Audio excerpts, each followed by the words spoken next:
Čau lidi, vítám vás u dalšího videa a právě dneska tady máme vlog. Máme v plánu jít do opuštěné mlékárny a natočit vám vlastně dnešní den, protože za mnou přijel Honzík, který je i teďka za kamerou. Děláme vám nějaký hezký záběry a vlastně užijte si tenhle ten vlog. Užijte si ho.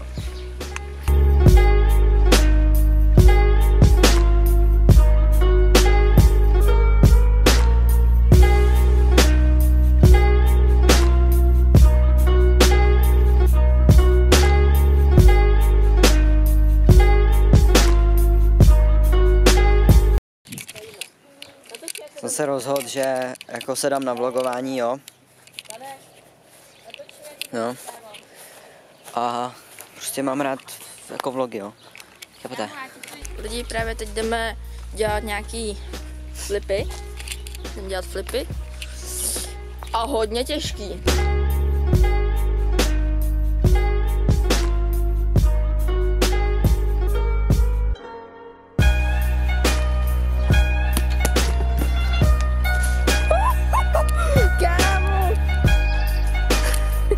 Takže lidi, teďka jdeme ven, vyrážíme a Honzik už se tady obouvá a já bych se asi taky měl obout, že jo.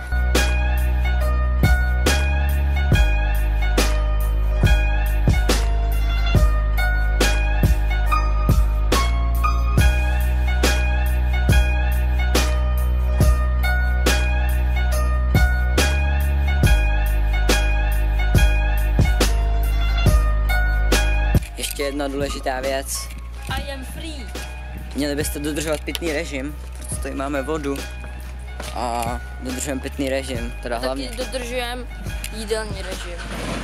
Měli jsme stejky a to každý chce prostě, jo. Jste viděli ty záběry? To by mohlo být opuštění. Tam to tráva na té střeše mi nevidí. Lidi, to vypadá opuštění.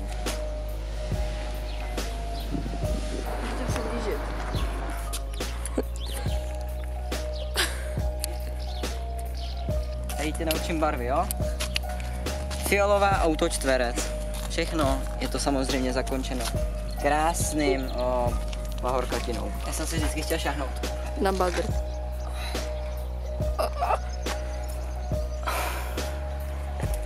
Nerozdejchám do to. Chápete to?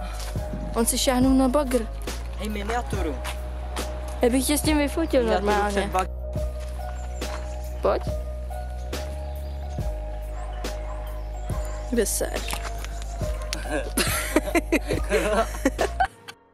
Takže lidi, rozhodl jsem se prozkoumat tojku. Hlavně potichu, je to co kraj po zemi. Když tam někdo bude snad, tak to mluví.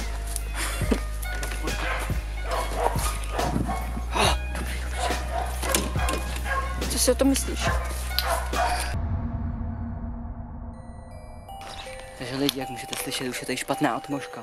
Už tady moc není zvířat, ničeho. A my se blížíme k mlékárně. A potřebujeme zjistit, jestli tam je nějaký vchod a jestli ne, tak je tam člověk. Teďka je důležitý se tvářit nenápadně, už jdeme. Takže lidi, už jsme se zbavili toho člověka. Nevíme kam šel, on mohl být nějaký vrah. Jestli jste si nevšimli, tak to tady rozbouralo. To bychom neměli v plánu. Ale tamhle ten okolo, co vidíte, to je naše možnost se tam dostat.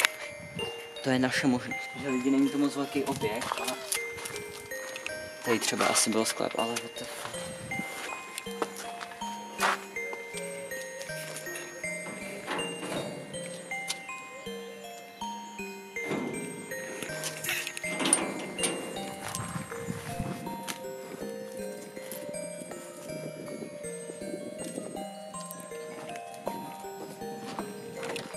Hej, a to je to je normální budova, jo? Shit. Jo.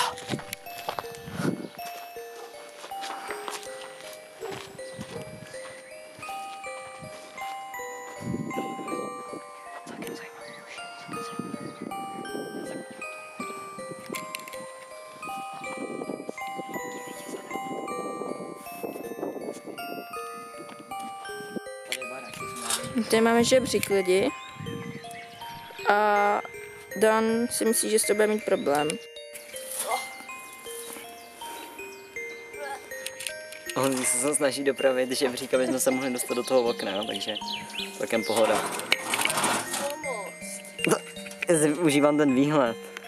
Jaké jsou tvoje pocity? Takže lidi, my to šoupneme k té rouře takhle. My jsme se podívali. Ty vole.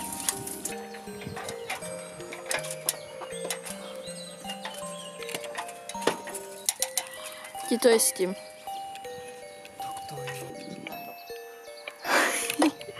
Takže lidi, my jsme tady vevnitř. Pojď.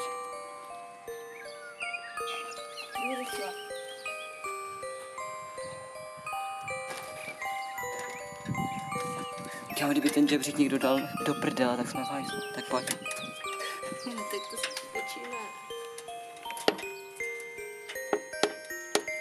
Pojď. Kámo, tam jsou lidi, pojď. Ty v té budově dělej. Kámo, lidi.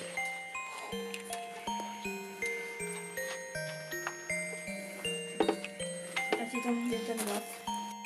Tak lidi, jsme na takový půdě, ale jsem bych radši nechodil. Takže my jdeme asi zpátky dolů, protože tady toho moc není. Cítíme tady telefonem mají. Debilové. Tak jdem dolů, počkej. Jdem dolů? Jo, nějaký kastroje tady jsou.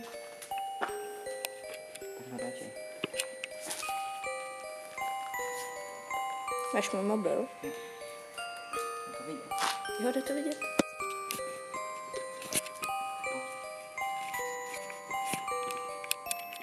Počkej, mě se to něco hejbe.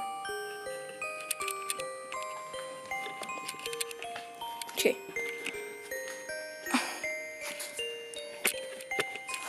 Co?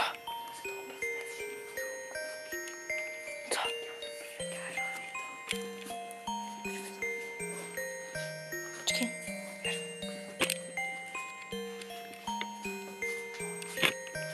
Tady je něco. Co to je? Co tam nás? Máš tam oba telefony? What? To jo. Takhle to tady vypadá, lidi. To je docela malý. Je to tady celkem malý, ale Tady prostě to by se dalo otevřít. my se jenom nedostaneme. To nepůjde, kámo. Je to zavřené. To je jenom... Sedem na to. Takže lidi, takhle to tady vypadá. Co je to tam? Fuj, to je nějaký. Kámo, já se bojím lézt dolů. Je tam někdo?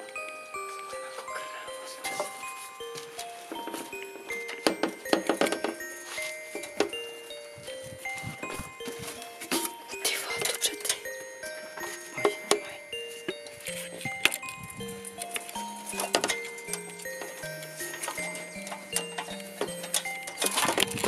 Hoho.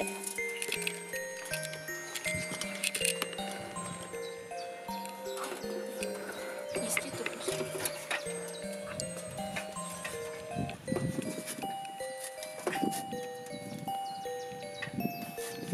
Máš vák? Nice.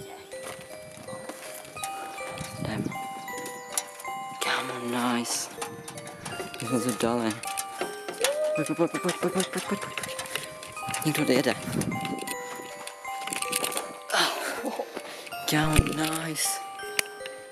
My jsme tam vlezli. Jdem radši dát. To je jediný východ. Kámo, nedáme ho pryč radši. Necháme to tady, takže tady jsme byli lidi. No se to nezdá, ale jsou to takový 3 metry. A my jsme tam prostě vlezli, hoši. Takže jo, je to za náma. Doufáme, že jste aspoň něco viděli. Ono jako sice vy si říkáte, tvé, že to bylo úplně vohovně, ale prostě... Ono tady nikde jinde není žádný vchod, jenom taková rohra. A hlavně jsou všude okolo baráky, jo, protože tady prostě jsou baráky. A nikdo A je nás to jediná neviděl. roura, jo, protože tady je to třeba plný všude. Celkem hustý. Ještě to ukážu z té druhé strany. No tak pojď. Takhle tady, tamhle v tom vchodě jsme byli vlastně. To musí rozdejchat, Dan. Že to musíš rozdejchat. No, ta atmosféra vevnitř,